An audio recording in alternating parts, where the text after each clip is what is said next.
ఆంధ్రప్రదేశ్లో ఇది ప్రైవేటీకరణ జరగకూడదని కోరుకున్న వాళ్ళలో ముందుండి గత కొన్ని సంవత్సరాలుగా మేము ఇది మా కోరిక ఇది విశాఖ ఉక్కు ఆంధ్రుల హక్కు అని. అంటే మొన్న 32 మంది చనిపోతే దాంట్లో ఈవెన్ మన తెలంగాణలో కూడా 3 చనిపోయారు.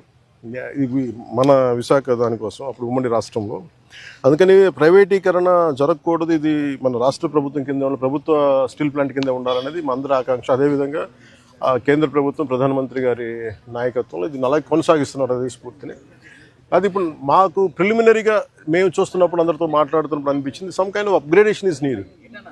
అలాగే క్యాప్టివ్ మైండ్స్ ఉండాలి అంటే ఇది ఏ స్థాయిలో ఎందుకు జరగలేకపోతుంది అని అనడానికి, అంటే ప్రభుత్వ పరిశ్రమలు కానీ ఎందుకు కాయలా పడుతున్నాయి, ఎందుకు వెనకబడుతున్నాయి అంటే ఆఫ్కోర్స్ సర్టన్ మేనేజ్మెంట్ ఇష్యూస్ కావచ్చు, లేదంటే ఓవర్ ఎక్సెసివ్ లోడ్ ఏదైనా ఉందా, ఇవన్నీ ఎందుకంటే కూర్చోబెట్టి ఒక కోణంలో నుంచి ఒక దృక్కోణం నుంచి చూస్తే సరిపోదు. సో దీనికి సంబంధించి నేను ఇందాక మన సోదరులు మనోహర్ గారితో మాట్లాడుతూ ఏం చేద్దామంటే ఒక్కసారి నేను స్టీల్ ప్లాంట్ కార్మికుల అసలు ఏంటి, మీరు స్టీల్ ప్లాంట్ గురించి మీ అభిప్రాయాలు ఏంటి, మీ సమస్యలు ఏంటి అనేది నేనే ప్రత్యేకించి ఈ గొడవ కొంచెం వీళ్ళందరికీ మన మెడికల్ ట్రీట్మెంట్ అంతా అయ్యి కొన్ని రోజులు అయ్యాక ఖచ్చితంగా నేను నేనే కాల్ఫర్ చేస్తున్న ఒక మీటింగ్.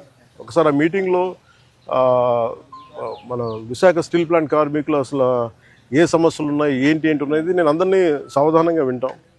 అది దాని రౌండ్ టేబుల్ అంటామా, లేదంటే కూర్చోబెట్టేది వారి ఒక ఇంటరాక్షన్ కార్యక్రమం ఏ పేరు పెట్టినా కానీ దానికి నేను ఖచ్చితంగా నేను ఒక్కసారి ఆ మీటింగ్ నేనే నా ఆధ్వర్యంలో నేను ఆర్గనైజ్ చేసి ఒకసారి అందరికి వింటాను. ఈలోపు మనందరం చేయగలిగేది పోయిన ప్రాణాలకి ఎంత విలువ ఇచ్చినా కానీ తిరిగి తీసుకురాలని వారి కుటుంబ సభ్యులకి నా ప్రగాఢ సానుభూతిని తెలియజేస్తూ రాష్ట్ర ప్రభుత్వం ఎప్పుడు సహాయ సహకారాలు అందిస్తూ ఉంటుంది.